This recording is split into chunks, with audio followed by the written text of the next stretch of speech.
বন্ধুরা, আশা করি সবাই ভালো আছেন। তো বন্ধুরা, এখন যে আমি বিষয়টা নিয়ে কথা বলবো, তো সেটা হলো সাকিব খান এবং ইদিকা পাল অভিনীত সিনেমা, যেটার নাম হচ্ছে বরবাদ। তো সেটার ফার্স্ট রোম্যান্টিক সং এসেছে, যেটার নাম হচ্ছে দ্বিধা।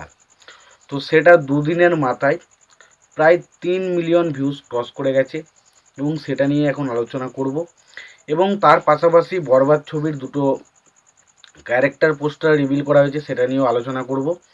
এবং তার পাশাপাশি আরও বেশ কিছু কথা আপনাদের বরবাদ নিয়ে বলবো। তো তোমাদের সেই সমস্ত বিষয় জানতে গেলে অবশ্যই আপনাদেরকে ভিডিওটা শেষ পর্যন্ত দেখতে হবে। এবং চ্যানেলটা যদি নতুন হয়ে থাকেন, অবশ্যই আপনারা চ্যানেলটা সাবস্ক্রাইব করে নিয়ে পাশে বেল আইকনটা অবশ্যই প্রেস করে দেবেন। তো এখন প্রথমত যে বিষয়টা নিয়ে আমি কথা বলবো, তো সেটা হলো সিনেমাটা এই যে সিনেমাটা হচ্ছে বরবাদ। তো এই ছবিটা নিয়ে আমি প্রচণ্ড বেশি এক্সাইটেড। তার পেছনে প্রথম কারণ হচ্ছে, দেখুন, এর আগের দিনই বলেছি, যিশু সেনগুপ্ত তিনি কিন্তু পরিষ্কার করে জানিয়েছেন যে তার যেই ছবিটা আসছে বরবাদ, এই ছবিটা কিন্তু প্রথমে তিনি সাইন করেননি। কিন্তু পরবর্তীতে তার এই যে গল্পটা শুনেছেন এবং তারপর তিনি জিজ্ঞাসা করেছেন যে ছবিটা অ্যাকচুয়ালিতে সেরকমভাবে বানানো হবে কি না, তখন তারা সেই সমস্ত কিছুটা বলে যে হ্যাঁ, সেইভাবেই বানানো হবে, যদি না বানানো হয় তাহলে কিন্তু সিনেমাটা আমরা বানাবো না। তো এই সমস্ত বিষয়গুলো যখন আমাদের সামনে আসছে না, কোথাও না কোথাও গিয়ে ছবিটা দেখার জন্য তো এক্সাইটেড করছে। এবং বাংলাতে এরকম একটা লার্জার দেন লাইভভাবে একটা ছবিকে প্রেজেন্ট করা, সেটা সত্যি একটা দারুণ ব্যাপার, দারুণ কিছু বিষয়। তো সত্যি কথা বলছি, আমি প্রচণ্ড বেশি এক্সাইটেড এই ছবিটার জন্যে।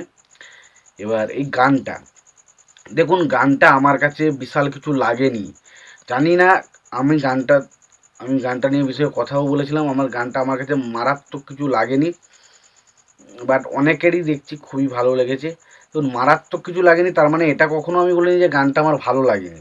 গানটা অবশ্যই ভালো লেগেছে, তবে আমি আশা করেছিলাম আরও কিছু ভালো হবে।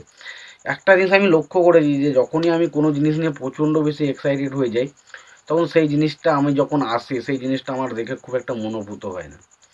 তো সেটা কেন হয় না জানি না, হয়তো আমার আশাটা আরও বেশি থেকে যায়, যে আমি ভেবেছিলাম হয়তো আরও বিশাল কিছু দেখব, বাট সেটা কিন্তু হয়নি। এবার এবার আমার ভালো লাগা না লাগাতে কি এসে যায়? কিছুই এসে যায় না। যদি ভালো লাগাতে কিছু এসেই যেত, তাহলে তো ছবিটার গানটা এত ভিউজ করতো না। তো বোঝা যাচ্ছে আমার ভালো লাগা বা না লাগাতে কারো কিছু এসে যায় না। তো প্রত্যেকেরই যার যা ইচ্ছা ভালো লাগছে, এবং দ্বিধা গানটা প্রত্যেকেরই খুব পছন্দ হচ্ছে। এবং আমি বলেছিলাম ছবিতে সাকিব খান এবং ইদিকা পালের জুটিটাকে দেখতে ব্যাপক লাগছে, এবং গানটা ভালো। তবে গানটা যেহেতু আমরা এর আগে অনেক ভালো ভালো গান শুনে ফেলেছি, তো এই কারণে আমার একটু হলেও খারাপ লেগেছিলো। বাট ওভারঅল আমি বলবো সিনেমার গানটা যথেষ্ট ভালো। এখন যতবার শুনছি আরও শুনতে বেশি ভালো লাগছে। এবং গানটা 3 মিলিয়ন ভিউজ পেয়েছে, এবং আশা করছি ছবিটা সাকিব খানের যে বাকি যে প্রিয়তমা বলি, বা ধরুন ঈশ্বর বলি, বা লাগে উড়াধুরা, বা দুষ্টু কোকিল, এই ধরনের গানগুলো যে পরিমাণ ভিউজ পেয়েছে, আশা করবো যে এই গানটাও সেই পরিমাণে একটা ভিউজ কিন্তু পাবে। এবং আবারও সাকিব খান একটা বিরাট বড় রেকর্ড ক্রিয়েট করতে চলেছে বলে আমার মনে হয়। তোমাদের কি মতামত এই বিষয়টা নিয়ে তোমরা অবশ্যই জানিও। তোমাদের ভিডিওটি ভালো লেগে থাকে লাইক কমেন্ট শেয়ার করে দিও। চ্যানেলটা নতুন হয়ে থাকলে অবশ্যই তোমরা চ্যানেলটা সাবস্ক্রাইব করে নিও, পাশে বেল আইকন অবশ্যই প্রেস করে দিও। ভালো থেকো, সুস্থ থেকো, দেখা হচ্ছে পরে।